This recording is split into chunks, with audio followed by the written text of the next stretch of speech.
Ramai beredar rekaman di media sosial yang memperlihatkan berbagai gaya pasukan Rusia saat menggempur pasukan Ukraina. Rekamannya dirilis di Telegram pada Jumat 10 Maret 2023. Pasukan Rusia menggunakan grade MLRS, senapan laras panjang, tank, peluncur rudal, dan peralatan tempur lainnya.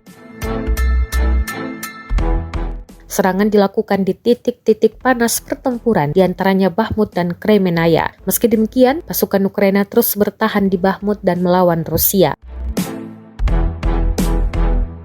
Kemudian, pasukan Rusia juga dikabarkan menggempur habis-habisan 3 titik di Bakhmut untuk merebut kota ini. Sementara itu, pasukan Ukraina terus bertahan. 3 titik itu berada di perbatasan Bakhmut dan Donetsk, dan 2 di dekat Soledar. Demikian berdasarkan infografis The Guardian.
Terima kasih sudah nonton.